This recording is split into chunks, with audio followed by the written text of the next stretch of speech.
الحمدللہ رب العالمین والعاقبۃ للمتقین والصلاۃ والسلام علی رسولہ الکریم وعلی آلہ واصحابہ اجمعین۔ آج کے درس میں ایک اہم بات یہ کہ نیکی کرنا اور نیکی کرنے کے بعد اسے محفوظ رکھنا، ان کی حفاظت کرنا، یہ نیکی کرنے سے زیادہ اہم ہے۔ دیکھیے، نیکی کرنا یقیناً بہت بڑی بات ہے، لیکن انسان نیکی بہت مشکل سے کرتا ہے، شیطان سے لڑتا ہے، اپنے نفس کی مخالفت کرتا ہے، تب جا کر کے وہ ایک نیکی کر پاتا ہے۔ دو دشمنوں سے لڑ کے ایک نیکی کرتا ہے بندہ، لیکن نیکی کرنے سے کہیں زیادہ اہم بات یہ ہے کہ ان نیکیوں کو بچانا، ان نیکیوں کی حفاظت کرنا۔ نیکی کرنے کے بعد اس کو ایسی تھیلی میں نہیں ڈالنا کہ جس میں سوراخ ہو اور نیکی اس تھیلی سے باہر نکل جائے۔ ان نیکیوں کو بچا کے قیامت تک آخرت میں لے جانا، یہ زیادہ قیمتی بات ہے، زیادہ اہم بات ہے۔ کتنے لوگ ہیں جو نیکیاں کرتے ہیں لیکن وہ نیکیاں موت سے پہلے ختم ہو جاتی ہیں، کچھ دنوں میں وہ ضائع ہو جاتی ہیں۔ تو ہمیں نیکی کرنے کے بعد ان کو ضائع ہونے سے بچانا چاہیے۔ اس لیے دنیا میں لوگ کہتے ہیں نا، پیسہ کمانے سے زیادہ اہم ہے کہ اس کو بچانا۔ کتنے لوگ پیسہ کماتے ہیں، اڑا دیتے ہیں، نہیں بچتا ہے۔ تو ایسے نیکی کرنے سے زیادہ اہم ہے کہ نیکیوں کو بچانا، اس کی حفاظت کرنا، اور ان سارے راستوں سے اپنے آپ کو بچانا کہ جن کی وجہ سے نیکی برباد ہو جاتی ہے، نیکی ضائع ہو جاتی ہے۔ انہی میں سے ایک چیز ہے جو آج کے درس میں بتاتا ہوں۔ اللہ کے نبی صلی اللہ علیہ وسلم کی جو حدیث ہے، آپ فرماتے ہیں من سمع سمع اللہ بہ، کہ جو آدمی لوگوں کو سنائے گا، نیکی کرنے کے بعد سناتا ہے، تو اللہ تعالیٰ بھی اس کو قیامت کے دن سنا دے گا۔ وَمَن يُرَائِ يُرَائِ اللَّهُ بِهِ، اور جو دکھائے گا لوگوں کو، نیکی دکھانے کے لیے کرے گا، اللہ بھی اس کا حال قیامت کے دن لوگوں کو دکھا دے گا۔ دو بات یہاں بتائے گی۔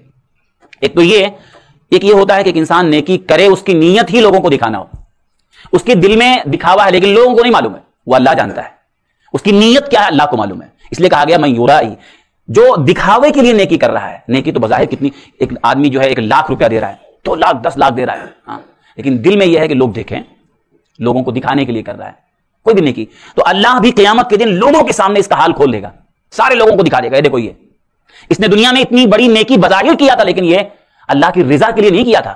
اس لیے نہیں کیا تھا کہ اللہ خوش ہو جائے، اس لیے کیا تھا کہ لوگ خوش ہوں، لوگوں کی نگاہوں میں اس کا مقام بنے، اس کی جگہ بنے، لوگ دیکھیں اور کہیں ہاں کتنے بڑے سخی آدمی ہیں، فلاں سیٹھ صاحب ہیں، کیا فلاں صاحب، وہ دل میں اس کے دکھاوا تھا۔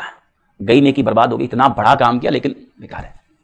ومن سمع سمع اللہ بہ، جو لوگوں کو سنائے نیکی کرنے کے بعد، اللہ بھی اس کا حال سنا دے گا۔ کبھی کبھی آدمی نیکی چھپا کے کرتا ہے، کوئی نہیں جانا، کوئی نہیں دیکھا، کسی کو پتا بھی نہیں چلا، لیکن اگلے دن یا کچھ دن کے بعد خود رپورٹر بن کے بتا دیتا ہے، وہ فلاں جگہ میں گیا تھا، وہاں میں نے دے دیا اتنا، فلاں جگہ ایسا گیا تھا تو کچھ کام ہو رہا تھا تو میں نے اتنا نکال کے دے دیا، فلاں کی میں نے مدد کر دیا، فلاں۔ کوئی پوچھے بھائی آپ لگتا ہے نیند پوری نہیں ہوئی؟ ہاں، رات میں تہجد پڑھا بہت دیر تک۔ کائے بتا رہا بھائی تو؟ نیکی کرنے کے بعد اسے بتانا خود اس بات کی دلیل ہے کہ یہ چاہتا ہے کہ لوگ اس کی تعریف کریں۔ من سمع سمع اللہ بہ، جو سنائے لوگوں کو نیکی کرنے کے بعد، اللہ بھی اس کا حال قیامت کے دن سنا دے گا صاحب کے سامنے، یہ دیکھو یہ۔ تو ایک تو ہوتا ہے دکھاوے کے لیے نیکی کرنا، اور ایک ہوتا ہے نیکی چھپا کے کیا لیکن بعد میں سناتا ہے۔ نہیں سنانا چاہیے، نہیں بتانا چاہیے۔ ہر دن ہم کو اپنے بارے میں چیک کرنا چاہیے، آج میں نے کون سی ایسی نیکی کیا ہے کہ صرف میں جانتا ہوں، اللہ جانتا ہے بس۔ ہر دن اپنی نیکیوں کو چیک کرنا چاہیے، آج میری کون سی ایسی نیکی ہے جو صرف میرا رب جانتا ہوں، میں جانتا ہوں، ہر دن چیک کرنا چاہیے۔ اور خوش ہونا چاہیے اگر ایسی نیکی ہر دن کوئی چھوٹی سی نیکی ہے، چھوٹی، آپ نے 5 روپیہ کسی کو دیا ہے لیکن صرف آپ جانتے ہو، اللہ جانتا ہے بس، کوئی نہیں جانتا آپ۔ تو اس لیے جو ہے نیکیوں کو چھپائیں۔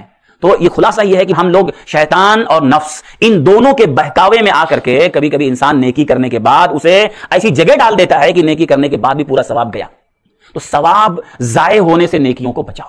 ہاں، ہم نیکی کریں اور اس کو محفوظ کر کے قیامت تک اس کو رکھیں، اور آخرت میں جب ہم کھڑے ہوں اپنی قبر سے نکل کر کے تو ہمارے پاس وہ تھیلی نیکیوں کی رہنی چاہیے جو پوری محفوظ ہو اور اللہ کے سامنے وہ پیش ہو جائے، ایک بھی نیکی اس میں سے برباد نہ ہو۔ تو یہ بہت ضروری ہے۔ اللہ تعالیٰ ہم سب لوگوں کو اپنے نیکیوں کی حفاظت کرنے کی توفیق دے، آمین۔ تقبل یا رب العالمین۔